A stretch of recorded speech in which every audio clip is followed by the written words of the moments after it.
शांति ही शांति ही शांति।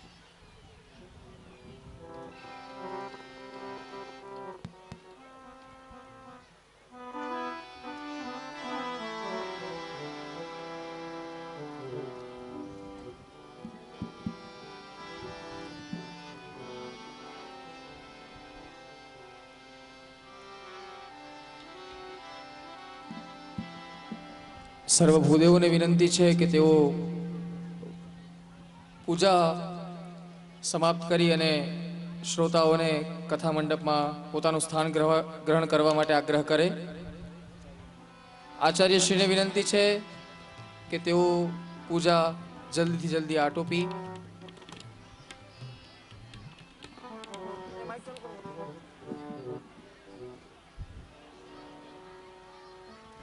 Hello ब्राह्मण देवताओं ने नम्र निवेदन के पूजा ना कर्म नो विस्तार न करो। ज्यां पूजा पहुंची है ए बधा पहुंची गए। ब्राह्मण देवताओं यजमानों थी पूजा नो विस्तार न करो। संक्षिप्त पंचोपचार थी एक तंत्रेण एक मंत्रेण पूजा नो विस्तार पूरो करो, जेथी करीने आज बधा यजमानों पूज्य शरदभाई नी सामे आवी सके अने आपनु ध्यान पण पूज्य भाईजी पासे जाए। श्रोताओं ने पोथीवाड़ा भानुशाली भाईओ बहनों तमे बधा ज हवे आ मंडपनी सामे मारी सामे आवो। जे लोको पूजा करो छो ते पण पछी आपणे रोज करशुं नियमित। आजे जेटली पूजा थई गई छे एने अहींया पूर्ण विराम आपो। ब्राह्मण देवताओ एक तंत्रेण एक मंत्रेण आ पूजा ने पूरी करो, जेथी करीने आ बधा यजमानो अमारी सामे आवे। परम पूज्य श्रद्धेय संत श्री हरिदास जी महाराज श्रीना आशीर्वाद આપણે સૌને પ્રાપ્ત થઈ ચૂક્યા છે। પરમ ભગવતાચાર્ય પરમ પૂજ્ય શ્રી શરદભાઈ વ્યાસજી પોતાની મધુર વાણીથી આ મહા જ્ઞાન યજ્ઞની શુભ શરૂઆત કરવા જઈ રહ્યા છે, ત્યારે સૌ ભાગવત પ્રેમીઓ યજમાન ભાઈઓ બહેનો વડીલોને વિનંતી છે કે આ સુંદર મજાની બેઠક વ્યવસ્થામાં પોતાનું સ્થાન ગ્રહણ કરી કથા શ્રવણ કરશું। આપણે સૌ 7 દિવસ સુધી દૈનિક પૂજા કરવાની છે। સંક્ષિપ્ત મંત્રોચ્ચાર સાથે हेलो हाँ पूज्य भाई अने आशीष ने नम्र निवेदन मैं वालराम चालीसा चोपड़ी आपी है। आपनो नियम है भागवत प्रारंभ थाय मंगलाचरण करीने पछी आपणे वालराम चालीसा नियमित करीए छीए, बराबर ने? रोज करशुं हे पछी करीए भले भले। पूज्य भाईजी ज्यारे इशारो करे ત્યારે રોજ આપણે એકવાર વાલરામ ચાલીસા કરવાની છે, રાઈટ? સંત શ્રી હરિદાસજી મહારાજ શ્રીએ આપણને સૌને આશીર્વાદ આપી અને તેમની મુખારવિંદે કહ્યું છે કે જે ભાનુશાલીના ઘરે પરમ પૂજ્ય ભગવાન શ્રી ઓધરામજી મહારાજ ન હોય તેઓ ભાનુશાલી નથી। જેમના ઘરે લગભગ તો બધાયના ઘરે છે, પણ જેમના ઘરે ભગવાન શ્રી ઓધરામજી મહારાજના દર્શન નિત્યક્રમ ન થતા હોય તો બારે કાઉન્ટર ઉપર આપણે બારે જે મુખ્ય ગેટ છે ત્યાં એક કાઉન્ટર ઉપર મુંબઈથી સ્પેશિયલ શ્રી ધનજીભાઈ પધારેલ છે અને તેઓની પાસે ધાર્મિક સાહિત્ય છે, ભજનની ચોપડી છે, ભજનની કેસેટ છે, પ્રાતસ્મરણ અને સંધ્યાપાઠની સીડી કેસેટ છે, બોલપેન છે, લેમિનેશન ફોટાઓ છે ગુરુશ્રી ઓધરામજી મહારાજ, વાલરામજી મહારાજ, હિંગળાજ માતાજીના અને સંધ્યાપાઠની પુસ્તક છે। આ તમામ ધાર્મિક વસ્તુઓ આપણે આપણા ઘરમાં અવશ્ય રાખવી જોઈએ, જેથી આપણા સંતાનો નિત્યક્રમ પ્રમાણે પૂજા પાઠ અને સંધ્યાપાઠ અને પ્રાતઃ સ્મરણીય પાઠ કરી શકે। તે માટે બારે આપણા એન્ટ્રી ગેટ પાસે સાહિત્યનું વિતરણ ચાલુ છે, તો તેનો પણ આપણે સૌ લાભ લેશું। સૌ ભાવિકોને વિનંતી છે કે બેઠક વ્યવસ્થામાં પોતાનું સ્થાન ગ્રહણ કરશે। જેઓ પણ ઊભા છે તેમને વિનંતી છે કે બેઠક વ્યવસ્થામાં પોતાનું સ્થાન ગ્રહણ કરશે। પરમ પૂજ્ય ભાગવતાચાર્ય શ્રી શરદભાઈ વ્યાસજીનો આપણને આદેશ છે, તેઓ આ પાવન પુનિત શ્રીમદ ભાગવત સપ્તાહ જ્ઞાન યજ્ઞની પોતાની મુખાર વિંદે શુભ શરૂઆત કરવા જઈ રહ્યા છે, ત્યારે સૌ ભાગવત પ્રેમીઓને વિનંતી છે કે તેઓ આ બેઠક વ્યવસ્થામાં પોતાનું સ્થાન ગ્રહણ કરશે। આપણે સૌ કોઈએ પણ ઊભા રહેવાનું નથી। ફરીને સૌને આગ્રહ ભરી વિનંતી છે કે બેઠક વ્યવસ્થામાં પોતાનું સ્થાન ગ્રહણ કરે। પોથી યજમાનોને ખાસ વિનંતી છે, નમ્ર પ્રાર્થના છે કે બેઠક વ્યવસ્થામાં પોતાનું સ્થાન ગ્રહણ કરશે, બેસી જશે. આપણે કોઈએ ઊભા રહેવાનું નથી. અને જે આ જ્ઞાનની ગંગોત્રીની શુભ શરૂઆત થવાની છે તેમાં આપણે શાંતિથી સહભાગ થઈએ અને વ્યવસ્થામાં જાળવવામાં ઉપયોગી થઈએ. સૌ યજમાનો, વડીલો, ભાઈઓ, બહેનોને વિનંતી છે કે બેઠક વ્યવસ્થામાં પોતાનું સ્થાન ગ્રહણ કરશે. આપણે કોઈએ ઊભા ન રહેતા વહેલાસર બેસી જશું, જેથી આ મહાયજ્ઞની શુભ શરૂઆત પરમ ભાગવતાચાર્ય સંત શ્રી હરિદાસજી મહારાજના દિવ્ય આશીર્વાદ સાથે ભાગવતાચાર્ય શ્રી શરદભાઈ વ્યાસજી શરૂ કરશે. સૌને વિનંતી છે કે અહીંથી જે પ્રાર્થના અને વિનંતી કરવામાં આવે છે એમનું ચુસ્તપણે પાલન કરીએ. આપણે સૌ બેસી જશું. યજમાનો હજી બધા ઊભા છે.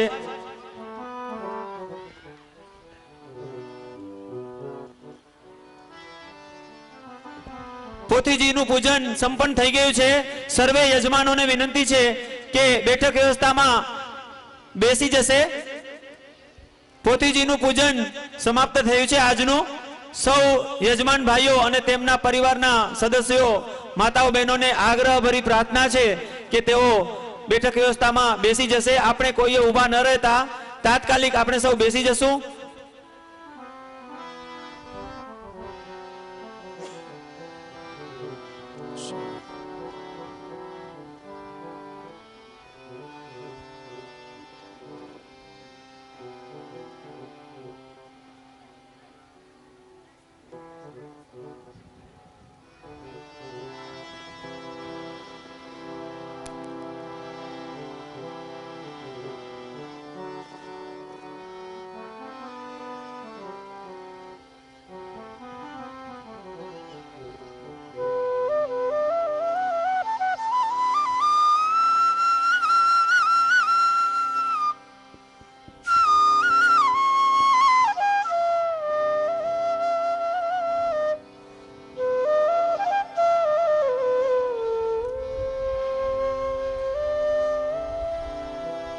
वक्रतुण्ड महाकाय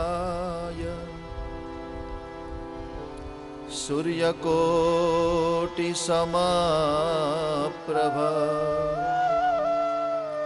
निर्विघ्नं कुरु मे देव सर्वकार्येषु सर्वदा. वासनात् वासुदेवस्यं वासितं भुवनत्रयं सर्वभूतनिवासोऽसि वासुदेव नमोऽस्तुते.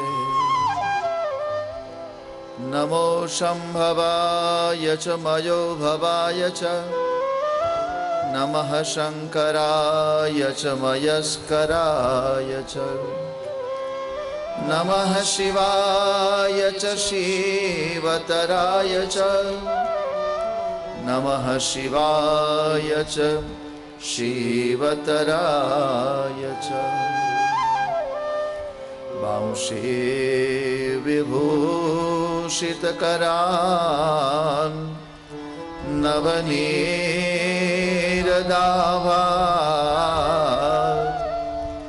पीताम्बरां दरुणबिम्बफलाधरोष्ठात् पूर्णेन्दुसुन्दरमुखाद् अरविन्दनेत्रात् कृष्णात् परं किमपि तत्त्वमहं न जाने. योऽन्तः प्रविश्य मम वाचमिमां प्रसुप्तां सञ्जीवयत्यखिलशक्तिधरस्वधाम्ना. अन्याश्च हस्तचरणं श्रवणात्वगादिं प्राणान्नमो भगवते पुरुषाय तुभ्यं प्राणान्नमो भगवते पुरुषाय तुभ्यं। भज गोविंद गोविंद गोपाला भज गोविंद गोविंद गोपाला भज गोविंद गोविंद गोपाला भज गोविंद गोविंद गोपाला भज मुरली मनोहर नंदलाला भज मुरली मनोहर नंदलाल भज मुरली मनोहर नंदलाला भज मुरली मनोहर नंदलाल भज गोविंद गोविंद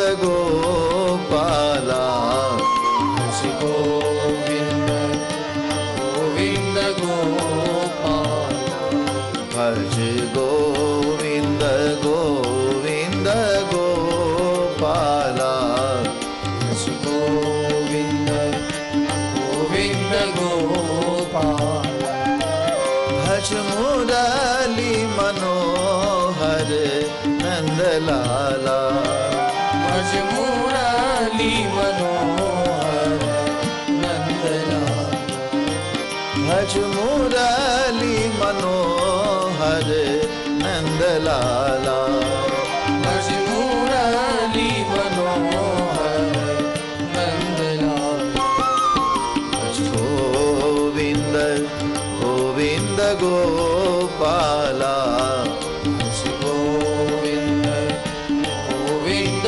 गोपाल भज गोविंद गोविंद गोपाला भज गोविंद गोविंद गोपाल भज गोविंद गोविंद गोपाला भज गोविंद गोविंद गोपाल भज गोविंद गोविंद गोपाला भज गोविंद गोविंद गोपाल भज गोविंद गोविंद गोपाला भज गोविंद गोविंद गोपाल बालकृष्ण लाल की जय।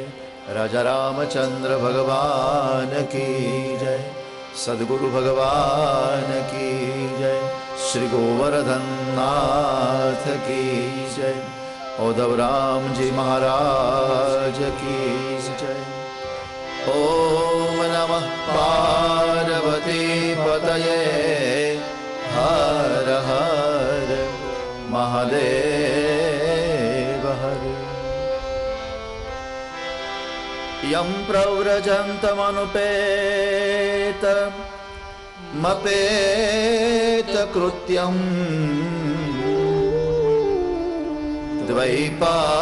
द्वैपायनो विरहकातरया जुहाव पुत्रेति तन्मयतया तरवो विनेदु समसर्वभूत हृदयं मुनिमानतोऽस्मि। नमोऽस्तु ते व्यास विशालबुद्धे फुल्लारविन्दा यतपत्रनेत्र येन त्वया भारत तैलपूर्णा प्रज्वालितो ज्ञानमय प्रदीप प्रज्वालितो ज्ञानमय प्रदीप प्रज्वालितो ज्ञानमय प्रदीप।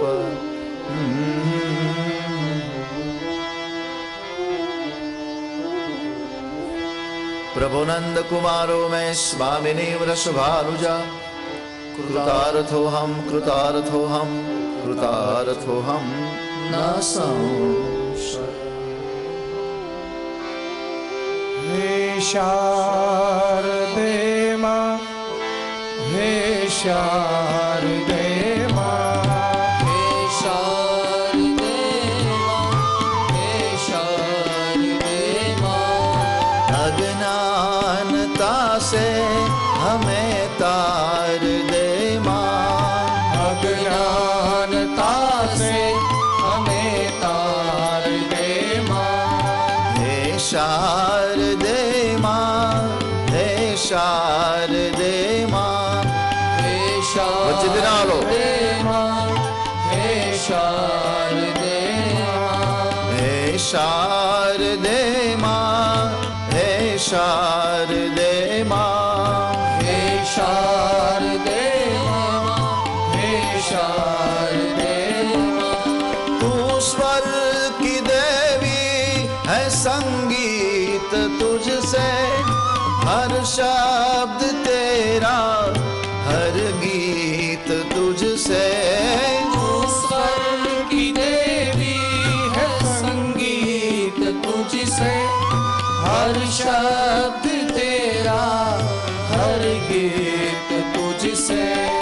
हम हैं अकेले, हम हैं अधूरे, हम हैं अकेले, हम हैं अधूरे।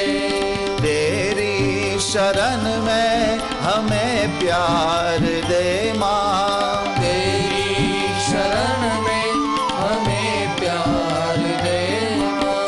हे शारदे मां, हे शारदे मां, हे शारदे मां, हे शारदे मां, हे शारदे मां, हे शारदे मां, हे शारदे मां, हे शारदे मां।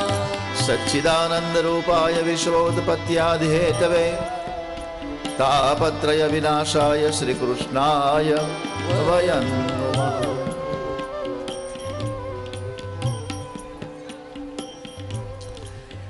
भगवान કૃષ્ણ પરમાત્માની અત્યંત કૃપા અનુકંપાથી આપણા બધાના પરમ આરાધ્ય એવા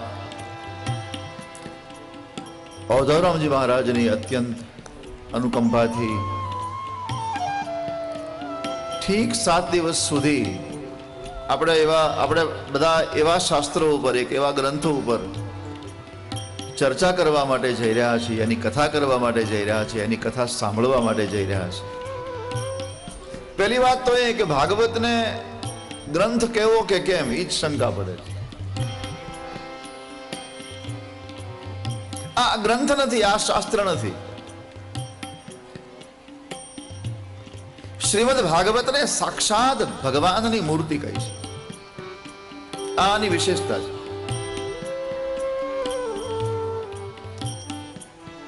ભાગવતમાં લખ્યું છે તેનૈવ વાંગમયી મૂર્તિ પ્રત્યક્ષા વર્તતે હરિ. ભગવાનની વાંગમય મૂર્તિ, ભગવાનનો શબ્દ દે એટલે ભાગવત. એટલે આજે ભગવાનની કૃપાથી કથાનો આરંભ કરું, તમને કથા સંભળાવું, એનો સીધો સાધો અર્થ એ નીકળે કે શબ્દ દેહને તમારા કાનના માર્ગથી હૃદયમાં સ્થાપવાની ક્રિયા, એનું નામ કથા. કાનના માર્ગ દ્વારા પરમાત્માનું સ્થાપન થાય. થોડી વોલેન્ટિયર ભાઈઓ થોડી શાંતિ રખાવે ને. જો વોલેન્ટિયરની વ્યવસ્થા હોય તો, નહીં તો બપોર પછી વોલેન્ટિયરની વ્યવસ્થા કરો. અને આટલી મોટી અવ્યવસ્થા કથામાં ન હોવી જોઈએ. આટલું મોટું અનુશાસનહીનતા. મહારાજશ્રી આપણને આટલી વાર કહે તમે બેસી જાઓ, આ ઉદ્ઘોષક આપણને આટલી વાર કહે તમે બેસી જાઓ, અને મહારાજોને કહેવામાં આવે તમે પૂજા પૂરી કરો. 1.5 કલાકથી પૂજા ચાલે. આ અનુશાસન નથી. આચાર્ય મહોદયને પણ વિનંતી કરું. આચાર્ય ક્યાં ગયા?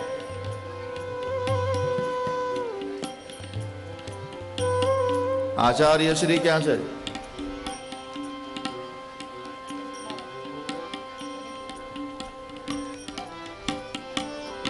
આજે તો પહેલી બેઠક છે. બધું જ આપણે ચલાવી લઈશું. 3:30 વાગ્યા પછી કોઈ વસ્તુ નહીં ચાલે.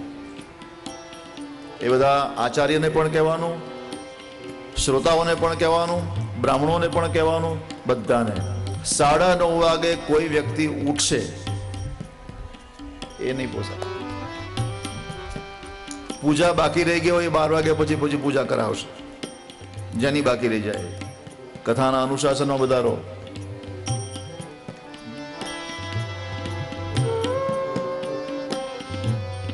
અને વોલેન્ટિયર હોય તો બધાને બેસાડવાનો પ્રયાસ કરો.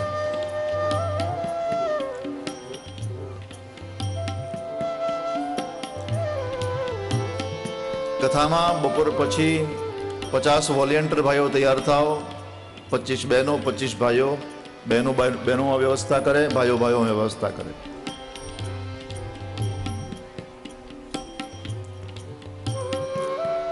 મેળો નથી, કથા છે.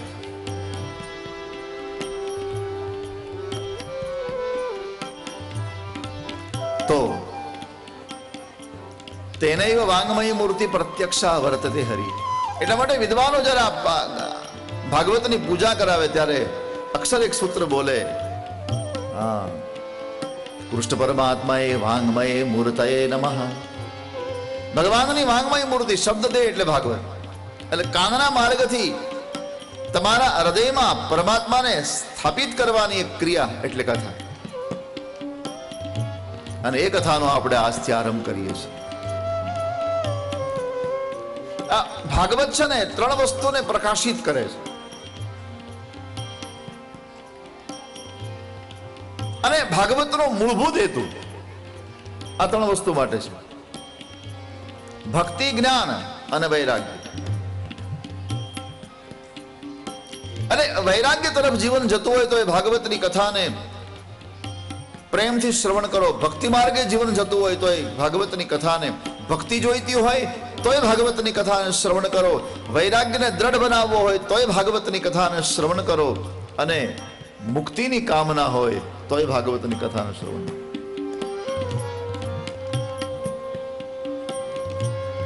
ભાગવતના મહાત્મ્યમાં લખ્યું છે, જન્માંતરે ભવેત પુણ્યમ તદા ભાગવતમ લભે. એકાદ જન્મના નહીં પણ ઘણા બધા જન્મના જ્યારે પુણ્ય ભેગા થાય ત્યારે આપણે ભાગવતના સાનિધ્યમાં બેસી શકીએ. અથવા તો ભાગવતના આ શ્લોકના શબ્દાર્થ પ્રમાણે કહું તો એ આપણને ત્યારે પ્રાપ્ત થાય જ્યારે ઘણા બધા જન્મોના આપણા પુણ્યનો ઉદય થાય. અને ભાગવત શબ્દના 2 અર્થ નીકળે છે. એક ભાગવત શબ્દનો એક સીધો સાધો અર્થ નીકળે આ શાસ્ત્ર.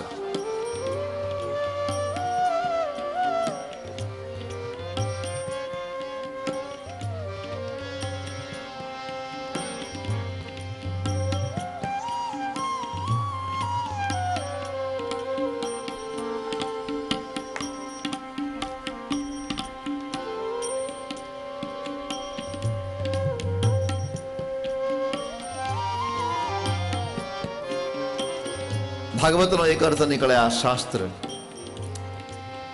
અને મહારાજજી એક બીજો અર્થ નીકળે છે ભાગવતનો, પરમ ભાગવત.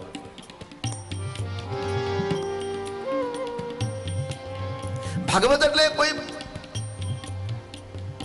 ભગવાન સુધી પહોંચેલો, પરમાત્માના ચરણમાં જેની અત્યંત નિષ્ઠા છે, અને પરમાત્માની નિષ્ઠા વાળો કોઈ સંત, એ પરમ ભાગવત છે.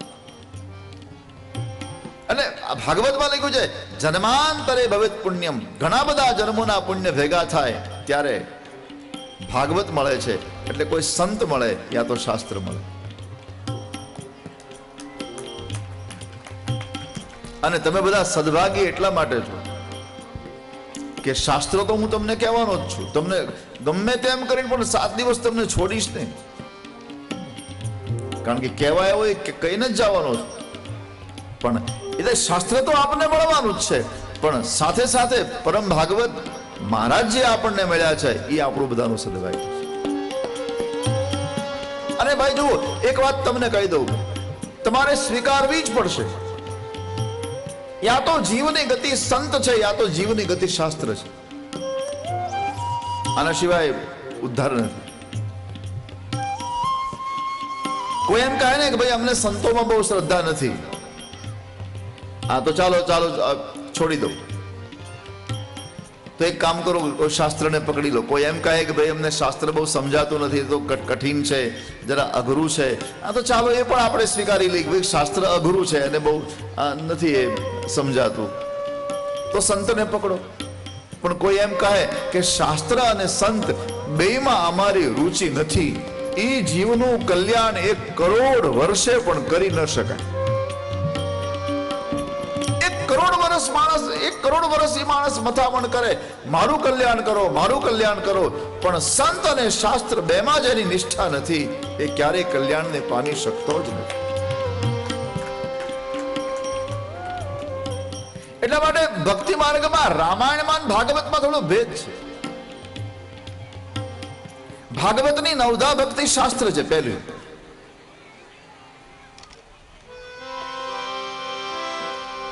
ભાગવતની ભગવદ્ ગીતાની પણ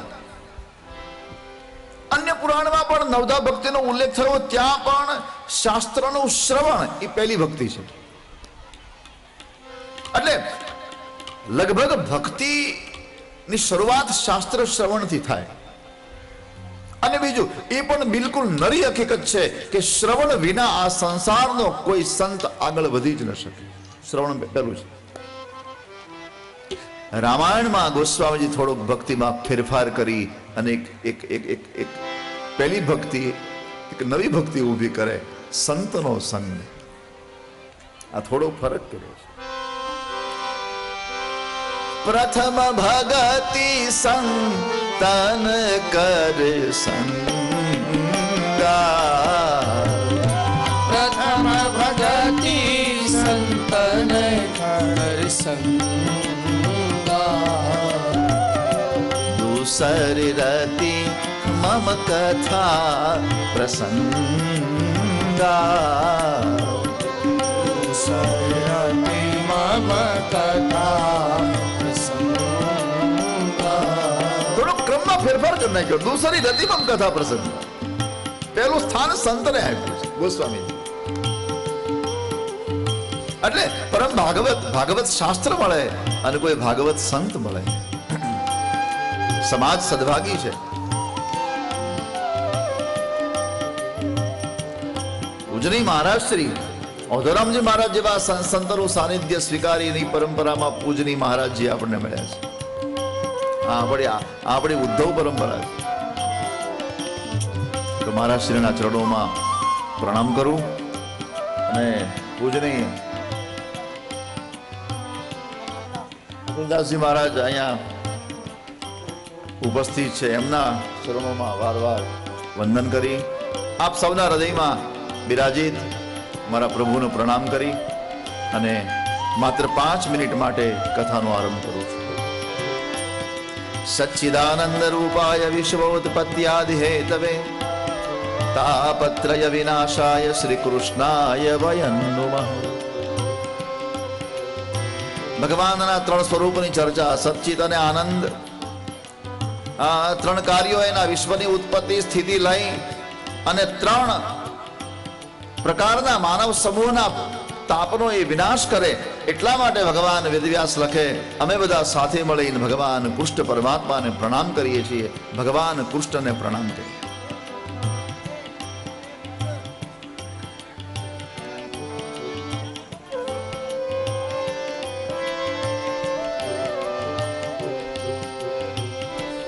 અને બીજા શ્લોકમાં ભગવાન સુખદેવને પ્રણામ કર્યા છે. એ તો જ્યાં સુધી હું મારા શરીર 2 દિવસ ગરમ નહીં રહું ને ત્યાં સુધી પાછળના 5 દિવસ મજા નહીં આવે. એટલે મારે તમે એવું નહીં સમજતા કે હું જરા ગરમ મિજાજનો છું, પણ મને લાગ્યું કે અહીંયા થોડું તપવું પડે એમ છે, એટલે લાગ્યું. એટલે હા, અને હું તપીશ. નહીં તો તમે મને કોઈ કથા નહીં કરવા દો. બીજા શ્લોકમાં ભગવાન સુખદેવને પ્રણામ કર્યા અને ત્રીજા શ્લોકથી કથાનો આરંભ કર્યો. અજ્ઞાન દ્વાંત વિદ્વાંસી કોટી સૂર્ય સમપ્રભ સુતાખ્યા હિ કથા સારમ મમ કર્ણ રસાયન. અજ્ઞાન રૂપી અંધકારનો વિનાશ કરવા વાળા એ પુરાણી, તમારા શ્રીમુખથી અમે કથા તો વાર સાંભળી, ઘણી વાર સાંભળી, પણ મહારાજ અમને કથાનો સાર સંભળાવો. ભાગવત કથા નહીં, ભાગવત કથાઓનો સાર છે.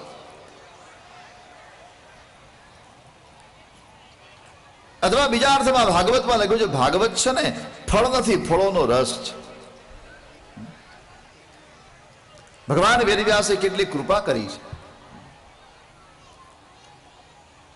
આ સંસાર ભરના તમામ વેદો, તમામ પુરાણ, તમામ શાસ્ત્રો, આ બધાનો સાર લઈ અને કોઈ એક જ ગ્રંથમાં સમાયો હોય તો એ ભાગવત છે.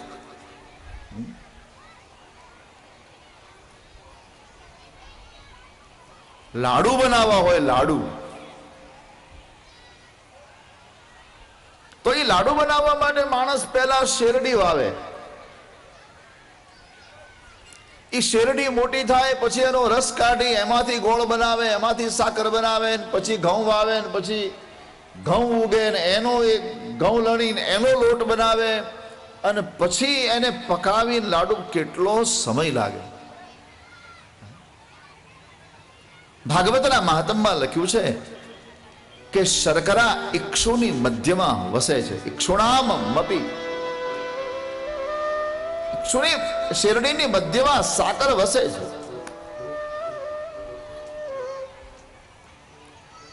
પણ એને અલગ કરવી પડે. અને ભગવાન વેદવ્યાસે સાકરને અલગ કરી અને પછી આટો લાવ્યા અને એક મીઠાઈ બનાવી, લાડુ બનાવી.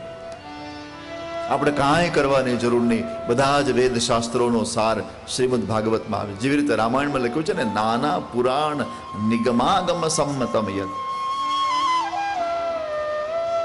એવી રીતે ભાગવત તમામ શાસ્ત્રોનો સાર છે.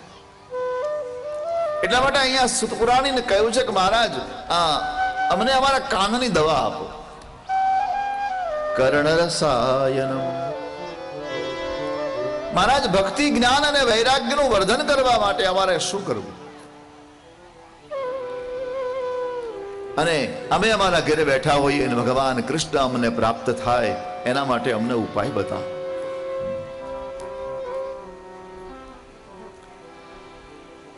પૂછનારને ખબર છે કે આ સંસારમાં ઈશ્વર જેને મળ્યા છે, ઈશ્વર જેને મળવા ગયા એ તમામ સફળ થઈ ગયા. ઈશ્વરને જે મળવા ગયા એમાં બહુ સફળતા ઓછી મળી છે. ભગવાનને જે લોકો મળવા ગયા એ બહુ ઓછા સફળ થયા, પણ ભગવાન જેને મળવા ગયા એ બધા સફળ થઈ ગયા. તો અમે અમારા ઘરે બેઠા હોઈએ ને અમને વૈકુંઠ વાળા પરમાત્મા અમને મળવા આવે એટલા માટે અમને ઉપાય બતાવો.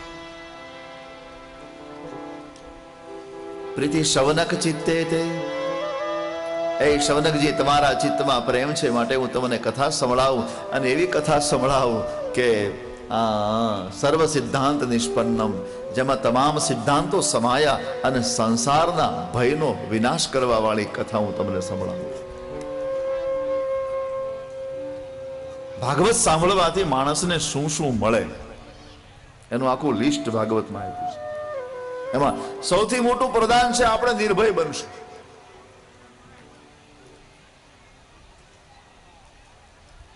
પરીક્ષિત મહારાજે સુખદેવજીને આ બયાન કર્યું કે મહારાજ 7મા દિવસે મને શાપ હતો, તક્ષક સર્પ મને ડંખ આપે, પણ એ સર્પ તમારી કથાથી નહીં આવે એવું નહીં બને. એ તો આવવાનો જ છે, 7મા દિવસે મારું મૃત્યુ થવાનું જ છે. પણ મહારાજ તમારી કથાથી મને સૌથી મોટો ફાયદો એ થયો કે અત્યાર સુધી મને મૃત્યુનો ભય હતો, હવે મને મૃત્યુનો ભય નથી. અને સુખદેવજીની આગળ બયાન છે, પ્રવિષ્ટો બ્રહ્મ નિર્વાણમ અભયમ દર્શિતમ ત્વયા. અભયમ દર્શિતમ ત્વયા. હવે હું બ્રહ્મમાં પ્રવિષ્ટ થઈ ગયો છું અને આપે મને નિર્ભય, મને મૃત્યુનો ભય હવે મને એક વાતનો ખ્યાલ આવી ગયો કે શરીર મૃત્યુ પામશે, હું શરીર નથી. આ ખ્યાલ આવી ગયો. એટલે ભાગવતનું પ્રધાન છે નિર્ભયતા. સંસારનું સાચું રૂપ જ્યારે માણસ જાણી લે ને, કોઈ સંતની કૃપાથી, કોઈ સદગુરુની કૃપાથી, પછી આ સંસાર એને બીવડાવતો નથી. નકર ખોટો ખોટો બીવડાવે બહુ. આપણા દેશમાં પાક પાકી જાય ને પછી એને પશુ પક્ષી નુકસાન ન કરે એટલા માટે એક ઊભો વાંસ ખોડે, એમાં એક નાનો આડો વાંસ ખોડી ફાટેલું પેરણ પહેરાવે, એના ઉપર મટકું મૂકે ને પેલા પેરણમાં ઘાસ ભરાવે અને પછી નકલી મૂછો કરે. એને શું કહે? હા, ચાડીઓ. એનાથી બીવે કોણ? પશુ પક્ષી બીવે, આપણે બીએ? આપણને ખબર છે ખોટો છે, પશુ પક્ષીને ખબર નથી. એને શંકા પડે ક્યાંક સાચો નીકળ્યો તો એને શંકા પડે. એમ ચાડિયાથી પશુ પક્ષી બીવે, આપણે ન બીએ કારણ કે આપણને ખબર છે ખોટો છે. એમ સંસાર ચાડિયા જેવો છે. જ્યાં સુધી આપણને અંદર ભય હોય ત્યાં સુધી સમજવાનું કે હજી આપણે સંસારને ઓળખી શક્યા નથી. કોઈ સદગુરુ કૃપા કરે અને કોઈ સંત કૃપા કરે અને એમ કહી દે કે આ ચાડિયો છે, ભલા માણસ, બીવાની કાંઈ જરૂર નથી. એટલે સંસારમાં માનવ નિર્ભય બની જાય.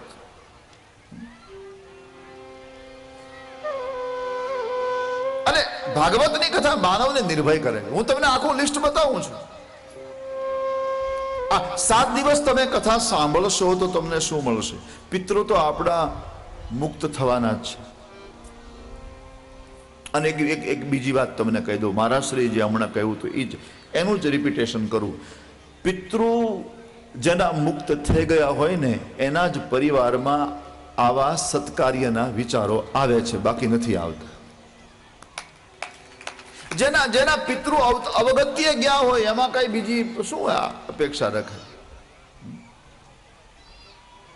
એટલે પિતૃ તો મુક્ત થવાના જ છે. વાત એ છે કે આ કથા દ્વારા આપણે જીવન મુક્તિનો અનુભવ કરીએ. આપણે જે બંધનમાં ફસાયેલા છીએ ને, ખોટા કાલ્પનિક ભયમાં, કાલ્પનિક દુઃખોમાં, અને ભાગવત સાંભળવાથી શું શું મળે તમને એની યાદી આપું. અને હું જે તમને જે બતાવું છું આટલું મળે, એમાંની કોઈ વસ્તુ તમને ખપે, એમાંની કોઈ વસ્તુ તમને જોઈતી હોય તો રોજ ટાઈમસર આવજો. અને તમને એમ લાગે કે ભાઈ આમાં આપણને કઈ બહુ જરૂરી કઈ લાગતું નથી, આજે બતાવ્યું એમાં આપણને કઈ જોઈતું નથી, તો વાંધો નહીં, જમતી વખતે આવજો. રસોડું તૈયાર છે. અહીંયા કોઈને બેસવાની જગ્યા મળે બિચારાને, કેમ? એટલે ભાગવતનું પહેલું સર્વ સિદ્ધાંત નિષ્પન્ન, આ સંસારમાં જે કઈ છે એનું બધું જ જ્ઞાન ભાગવતમાં છે. કારણ કે ભગવાન વ્યાસે મહાભારત લખ્યા પછી ભાગવત લખ્યું છે. અને મહાભારત માટે એમ કહેવાય છે યન્ન ભારતે તન્ન ભારતે. આ ભારતમાં મતલબ આ સૃષ્ટિ ઉપર જે નથી એ મહાભારતમાં નથી, અને ભાગવત ત્યાર પછીનો ગ્રંથ. એટલે સર્વ સિદ્ધાંત નિષ્પન્ન, સંસારના ભયનો વિનાશ થશે. બીજું ત્રીજું, તમારી ભક્તિનો વધારો થશે. તમે જ્યાં પણ હશો ભક્તિ માર્ગમાં, ભક્તિના બિલકુલ અંકુર નહીં હોય તમારા હૃદયમાં તો અંકુર ફૂટશે. ભક્તિના અંકુર ફૂટી ગયા હશે તો છોડ બનાવશે. છોડ ઉગી નીકળ્યો હશે ભક્તિનો તો એને ફૂલ આવશે. જેની ભક્તિને ફૂલ આવી ગયા છે હૃદયમાં એને ફળ લાવશે. અને જેને ફળ લાગી ગયા છે એને આ કથા સ્વયં ભગવાનનું દર્શન કરાવશે. તમે જ્યાં હશો ત્યાંથી વધશો. ભક્ત્યોદ વર્ધનમ, અને ભગવાન કૃષ્ણને પરમ સંતોષ થશે. કાલ વ્યાલ મુખગ્રાસ ત્રાસ નિર્ણાશ હે તબે, સમયરૂપી સર્પના મુખમાં સમાજ ગ્રાસ બની ગયો છે. આપણને છેલ્લે કોઈ દુખી ન કરે પણ સમય તો દુખી કરે છે. સમયનો ત્રાસ, સમયને સર્પ કયો ગળી રહ્યો છે. કાલ વ્યાલ, સમય તો આપણને હેરાન કરે. હવે આટલું બધું એ જમાવટ કરી દીધી પણ ત્યાં વર્ષ 80 થઈ ગયા. હવે શું જમાવટ થઈ, ત્યાં આયુષ્ય પૂરું થઈ ગયું. સમય તો હેરાન કરે, કાળ તો હેરાન કરે છે. એ સમય પણ આપણને હેરાન ન કરી શકે. સમયના બંધનમાંથી પણ આપણે છૂટી જઈએ જો આપણને ખબર પડી જાય કે આપણે આત્મા છીએ. તો હવે એ સમયના બંધનથી છોડાવવાની વાત ભાગવત કરે છે.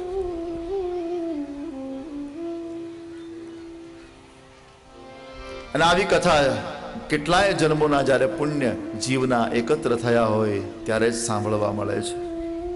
અને આ કથા માટે એક માત્ર દ્રષ્ટાંત તમને આપું અને પછી કથાને પૂરી કરું. સુખદેવજી મહારાજ કથા કરતા હતા, રાજા પરીક્ષિત સાંભળતા હતા.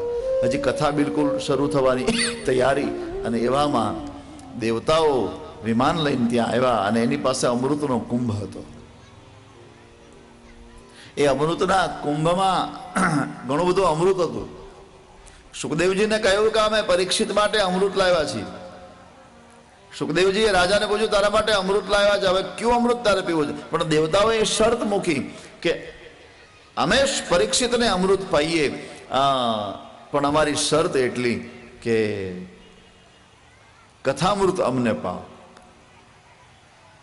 રાજાને પૂછ્યું તારે કયું અમૃત પીવું છે? બોલે બાબા કયું અમૃત પીવાથી કયું ફળ મળે એ તો મને કહો. સુખદેવજીએ કહ્યું રાજા સ્વર્ગનું સુધ આપીશ તો તને સ્વર્ગ મળશે, મતલબ સુખ મળશે. સુખના પણ ઘણા બધા પ્રકારો. એમાં કયું સુખ? ભૌતિક ભૂતજન્ય, અથવા આ સંસારમાં ઘણા સુખ એવા છે એ સુખ જ આપણને અંતમાં દુખી કરે એવા સુખ, એ બધા સ્વર્ગના સુખ કહેવાય. કયા સુખ? જે સુખ જ આપણને દુખી કરે. હું તમને એક દાખલો આપું, તમને ખ્યાલ આવી જાય, પછી તમે વિચાર્યા કરજો.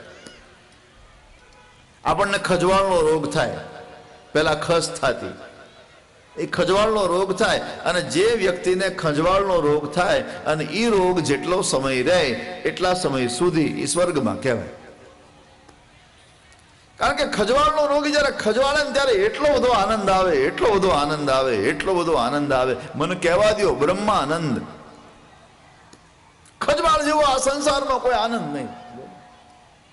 બીજા બધા આનંદ ફીકા લાગે જેને ખજવાળ ઉપડે એને. પણ ખજવાળી પછી જે માણસ આનંદ મેળવે અને એ ખજવાળ જયારે મતલબ ખજવાળ તો બંધ થઈ જાય ત્યારે એ જ ખજવાળ એને બળતરા કરાવે. આ બળતરાનું કારણ એને ખજવાળનો આનંદ લીધો છે. એટલે એવા આ સંસારમાં જેટલા પણ સુખો છે એ બધા જ સ્વર્ગીય સુખો છે. આ સ્વર્ગનો અમૃત પીવાથી ઈ મળે, પણ ભાગવત કથા અમૃતનું પાન કરવાથી માનવને એવું સ્થાન મળે કે જ્યાં ગયા પછી ક્યારેય માનવ પતન પામતો નથી, અને જ્યાં માત્ર સુખ, સુખ અને સુખ જ છે. એટલા માટે આપણો બધાનો પિતા ભગવાન કૃષ્ણ કહે છે કે યદગત્વા ન નિવર્તન્તે તદ્ધામમ પરમમ મમ. જ્યાં ગયા પછી જીવ કદાપી પાછો નથી ફરતો, એ મારું પરમધામ છે. આ ભાગવત કથાને સાંભળવાથી ઈ ધામ મળે છે.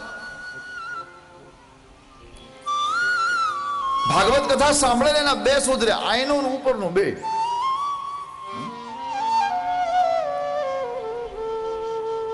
એટલા માટે વ્યાસજી ભાગવતમાં લખે છે કે અભક્તા તાશ વિજ્ઞાય ન દદૌસ કથામૃત. અભક્તને આ કથા ન સંભળાવશે. જેના હૃદયમાં આમ તો આ શ્લોક તમારા માટે નથી, ભાગવતના વક્તાઓ માટે છે.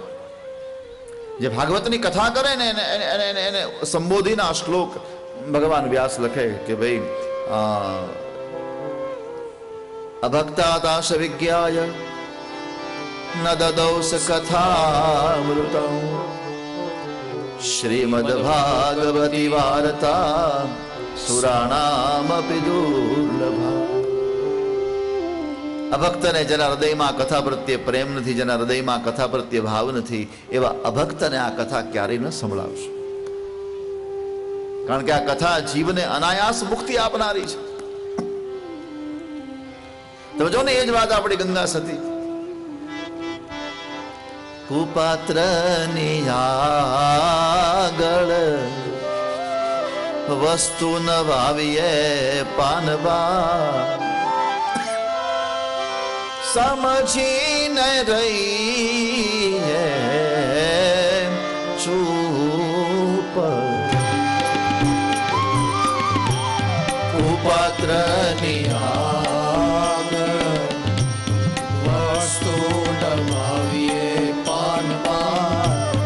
સમજીને રહીએ ચૂપ. મરને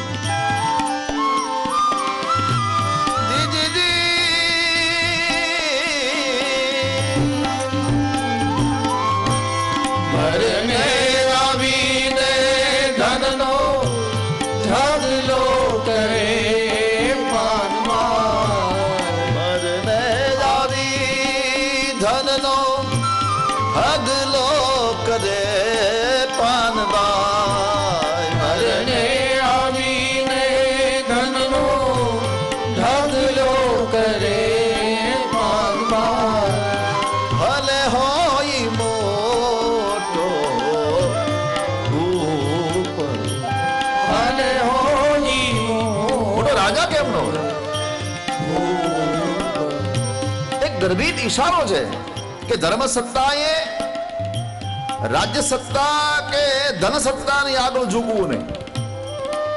આ ગર્ભિત ઈશારો એક અભણ મહિલા કરે છે. કોઈ માણસ ગમે એટલો ધનવાન હોય, ગમે એટલો સમર્થ હોય, તો કઈ ધર્મ સત્તા એની આગળ ઝૂકી ન જાય. અને સમાજમાં અનુશાસન, સમાજમાં વ્યવસ્થાનું સ્થાપન એ ધર્મની સત્તાથી જ આવી શકે.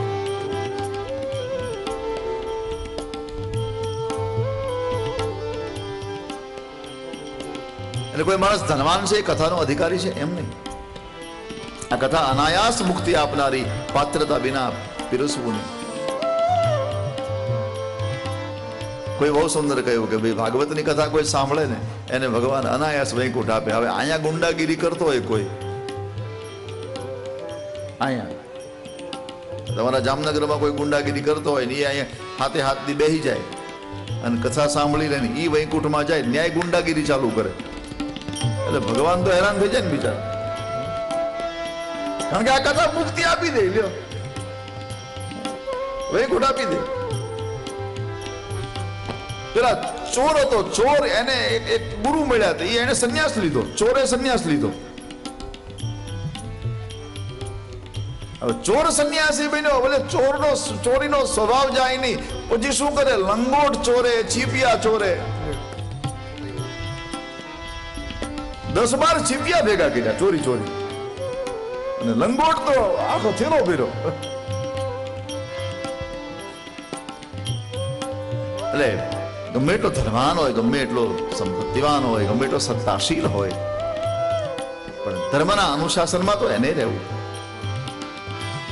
મરને દાવીને ધનનો ઢગલો કરે પાનબા, ભલે હોય મોટો ઓ ભૂપ. મરને આવીને ધનનો ઢગલો કરે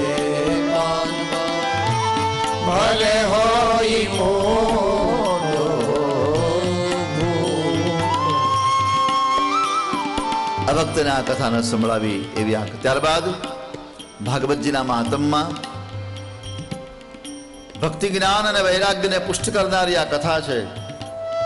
એટલા માટે ભક્તિ જ્ઞાન અને વૈરાગ્યનું દ્રષ્ટાંત આપ્યું. આત્મદેવ ધુંધુલી ગોકર્ણને ધંધુકારીની કથા કરી. એ કથા એટલા માટે કરી, આશ્વાસન આપવા માટે આપણને બધાને, કે બધા ધંધુકારી આટલા મોટા પાપ કર્યા હતા. કેવડા મોટા પાપ ધંધુકારીના, ઓહો, એ ગ્રેડના મોટા મોટા પાપ. છતાં માત્ર ને માત્ર એક વખત ભાગવતની કથા એને સાંભળી અને એ તરી ગયો.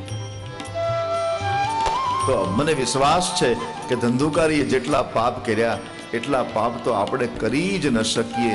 એટલે વખતે કઈ જીવનમાં કોઈ ભૂલ થઈ ગઈ હોય, કોઈ અપરાધ થઈ ગયો હોય, ક્યાંક ચૂક થઈ ગઈ હોય, તો પોતાની જાતને હીન ન માની અને આ મંડપમાં બેસો, તમે શુદ્ધ બની જશો. આપણે તરી જઈશું. સંતો આપણને તારે છે.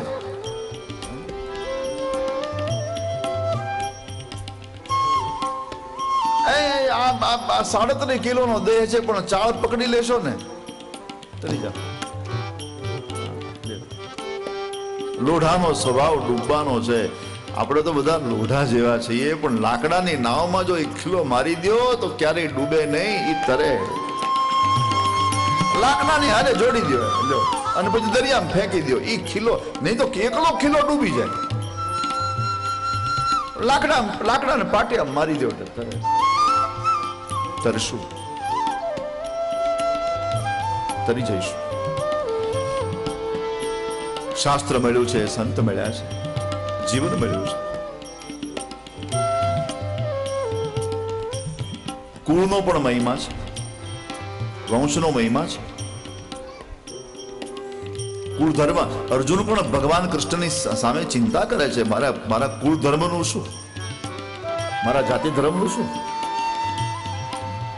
તમે બધાને મારવાનું કહો છો મને? કૃષ્ણની આગળ દલીલ કરી છે.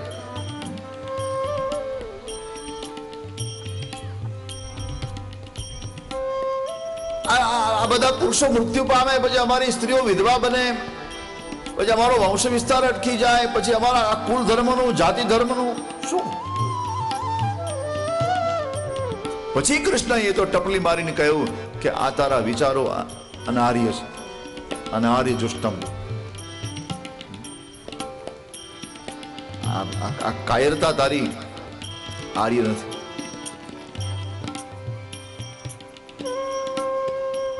એટલે ભાનુશાલી કુળમાં જન્મ થયો એ પણ એક પરમ સૌભાગ્ય છે. માત્ર ને માત્ર કુળનો મહિમા, કુળની મર્યાદા માટે ભગવાન રામે લીલા કરી છે. હું તમને રામાયણમાં કેટલાક દ્રષ્ટાંત આપું. અત્યારે તો સમય થઈ ગયો છે. તો રામજી એમ બોલ્યા છે, રઘુ બસી ન કર સહજ સ્વભાવ, મન કુપંથ પગ ધરહી ન કહો. ભરતજી રાજ્યાભિષેક કરવા ગયા રામનો. ભરતજી સામગ્રી લઈને ચિત્રકૂટમાં ઘણી દલીલ થઈ, ઘણી સભાઓ મળી છે. વશિષ્ઠ આદિ સંતોએ પ્રયાસ કર્યા, જનકે પ્રયાસ કર્યા છે ચિત્રકૂટમાં, પણ કોઈ નિવેડો ના આવ્યો. રામ લક્ષ્મણ ઘરે જાય, ભરત શત્રુઘ્ન વનમાં રહે, અથવા લક્ષ્મણજીની જગ્યાએ ભરતજી ગોઠવાઈ જાય. આવા ઘણા બધા અંદર વિચારો થયા છે. પણ આખીર નિર્ણય ક્યારે આવ્યો? રામે એમ કહ્યું, ભગવાને એમ કહ્યું કે બેટા, ભાઈ, આપણે રઘુવંશમાં જન્મ્યા છીએ. હજારો વર્ષથી આપણી કીર્તિ અમનામ પવિત્ર હાલી આવી. એ 14 વર્ષમાં એક સામાન્ય વાત માટે આપણે આપણી કીર્તિને ભ્રષ્ટ કરી નાખશું? આપણા પૂર્વજોએ બલિદાનો આપ્યા એનું શું? એટલે હું તો ભરત તને એમ જ કહું કે તું તારો ધર્મ સંભાળ અને હું મારો ધર્મ સંભાળ. કયો ધર્મ? આપણો કુળ ધર્મ. અને રામાયણમાં સો તું કરહુ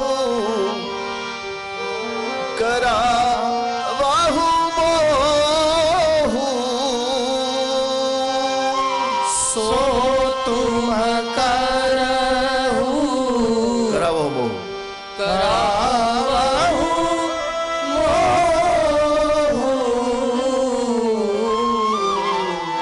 તાત તારાની કુલ પાલક હો તાજ તરની કુલ અહીંયા રામજી પોતાના કુળનું નામ નથી લેતા. અહીંયા રામાયણમાં રામજીએ કહ્યું તાત તરની કુલ. આપણું કુળ કયું છે? તરણી. તરણી એટલે નૌકા, વાણ. આપણું કુળ જ નૌકા છે. એટલે રામજી એમ કહેવા માંગે કે આ કુળમાં જન્મ લઈએ એટલે ભવસાગર એની મેળે તરી જવાય છે.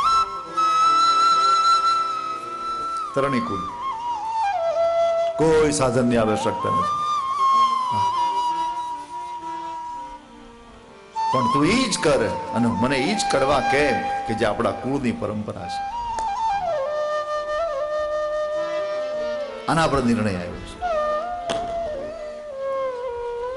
એટલે ભાગવત જે છે એ બહુ મોટું આશ્વાસન છે. આપણે એવા કોઈ કર્મો કર્યા જ નથી, પણ છતાંય કોઈ અપરાધ થતો 7 દિવસ સામે બેસો, કથાને સાંભળો, આપણે શુદ્ધ બની જઈશું, આપણે નિષ્પાપ થઈ જઈશું, આપણે તરી જઈશું. તો માતમની કથા અહીંયા પૂરી કરું.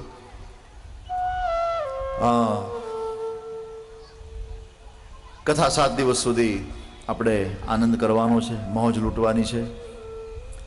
એટલો બધો હૃદયમાં ઉત્સાહ લઈને આવ્યો છું તમને બધાને કથા સંભળાવવા માટે. જો 1 કલાકમાં બધું સંભળાવી દેવાતું હોત ને તો બધું તમને સંભળાવી દેત, પણ 1 કલાકમાં કાંઈ થાય નહીં. એટલે ધીરે ધીરે ધીરે આપણે પંથ આગળ વધારશું.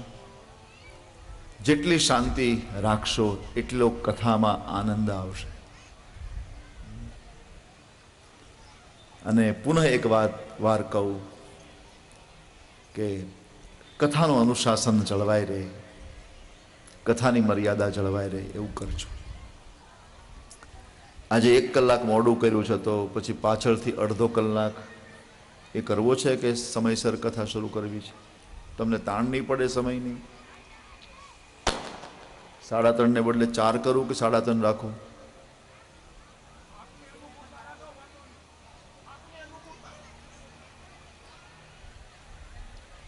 હા, તો આજે મને અમને તો લગભગ 3:30 ચાલશે, વાંધો નહીં આવે. હે, તમે નિર્ણય કરો ને. તમને કઈ આયોજકો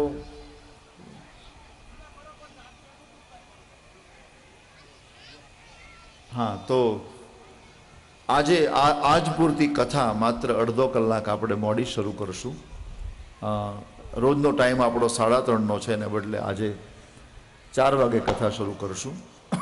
રોજનો કથાનો સમય 9:30 થી 12 વાગ્યા સુધીનો છે અને 3:30 થી 6 વાગ્યા સુધીનો છે. એ આપ ખાસ યાદ રાખી અને એ પ્રમાણે સમયસર બધા પધારજો. આટલું કહી પૂજની મહારાજશ્રીના ચરણોમાં પ્રણામ, પૂજની મહારાજશ્રીને પણ પ્રણામ, ઉપસ્થિત બધા વિદ્વાન ભૂદેવોને પ્રણામ કરી અને અત્યારની મારી કથા વિરામ આપું. મહારાજશ્રી કંઈ 2 શબ્દ કહેવા? હું એમ કહેતો હતો તુલસીદાસભાઈ, વેંકુટભાઈ, કારાભાઈ, કે આપણે જે અંદર કોઈને આવવા નથી દેતા એનું કારણ શું છે ખબર છે? તમે લોકો આવશો એટલે એ દેખાશે આમાં. અને આપણે આ કેસેટ 72 દેશોમાં આસ્થાઓ પર દેવી છે, તો આખું સેટ બગડી જશે. એટલે તમે સ્વયંસેવકો વધારી અને કોઈ પણ અંદર ના આવે. ઘણા ભાવે આપણે ઓલ્ડ માણસો છે, જૂના, એટલે ખબર ન હોય એને, તો સ્વયંસેવકો તમે વધારી નાખો. 100, 200, 400 માણસો વધારી નાખો, ભાઈ છોકરાઓ છે. અને કાં તો અહીંયા પડદા એવા બાંધો કે છોકરા જો અંદર આવી જાય છે. એ આવશે બધા ટીવીમાં આવશે એટલે આપણી ઓલી આસ્થામાં દેખાશે કે આ લોકો આસ્થિત છે. 72 દેશમાં આપણે અનુશાસન વાળા નથી એવું પ્રતિપાદન થઈ જશે, એટલે આપણા સમાજનું નામ ખરાબ થશે. એટલે આમની અંદર કોઈ આવે જ નહીં. મંચ સંચાલકને બી કહે અને બીજું શું થાય છે કે આપણા જે વડીલો મોડેથી આવે છે ને એ બધા પોથીઓ ઉપર પગે લાગવા જાય છે. કથા ચાલુ થઈ જાય એટલે પોથી ઉપર કોઈ પણ ન જાય, ત્યાં માણસો ઊભા રાખો, બરાબર? હા. અને 9:30 પહેલાં કે 9 પહેલાં પૂજા થઈ જવી જોઈએ. બ્રાહ્મણોને ને આચાર્ય શ્રી લલિત મહારાજને કહી દેજો, જો 9:30 પૂરી ન થઈ તો પછી પૂજા નહીં થાય. કથા ચાલુ થાય ને બાજુ પૂજા ચાલુ થાય એ નહીં થાય, એ કડક કહી દેજો. એટલે બ્રાહ્મણ દેવતાઓનું નિવેદન કે આ પૂજા વહેલી કરાવી લેજો, કારણ આપના કારણે અને યજમાનોના કારણે કથા ડિસ્ટર્બ થાય ને યાર, આપણા ખર્ચા તૂટી પડશે. એટલે 9:30 એ બધું કામ પૂરું થઈ જાય. કથા આપણે પ્રેમથી સાંભળીએ. જરૂર જણાશે જ્યારે હું બી 5 મિનિટ ક્યારે પ્રવચન કરીશ, પણ આપણે ભાગવત સાંભળવી છે. અવાજ ઓછો થાય, મંડપને પણ જરૂરીને બધું સમજીને કરજો. માત્ર આ એરિયામાં તમે એકદમ એવી સાવધાની વર્તો કે નાનું બાળક પણ અહીંયા ન આવે, નહીં તો આપણી કેસેટ બગડી જશે, પછી 72 દિવસોમાં આપણી બેઇજ્જતી થશે. હું આપને નમ્ર નિવેદન કરું છું. રાધા રાધા કૃષ્ણ રાધા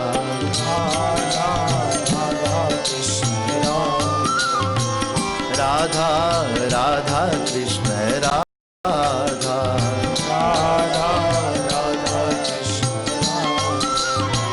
રાધા રાધા રાધા કૃષ્ણ રાધા રાધા રાધા કૃષ્ણ રાધા રાધા રાધા કૃષ્ણ રાધા રાધા રાધા કૃષ્ણ રાધા રાધા રાધા કૃષ્ણ રાધા રાધા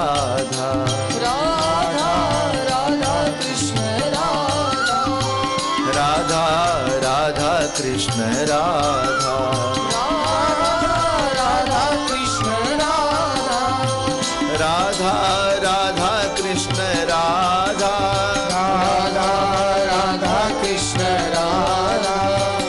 રાધા રાધા કૃષ્ણ રાધા રાધા કૃષ્ણ રાધા રાધા રાધા કૃષ્ણ રાધા રાધા કૃષ્ણ રાધા રાધા કૃષ્ણ રાધા રાધા કૃષ્ણ રાધા રાધા કૃષ્ણ રાધા રાધા કૃષ્ણ રાધા કૃષ્ણ રાધા રાધા કૃષ્ણ રાધા કૃષ્ણ રાધા રાધા કૃષ્ણ રાધા. બોલો બાલ કૃષ્ણ લાલ કી જય.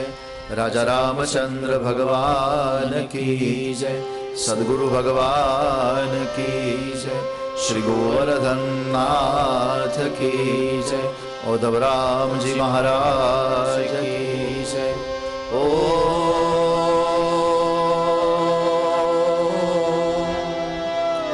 નમઃ પાર્વતી પતયે હર હર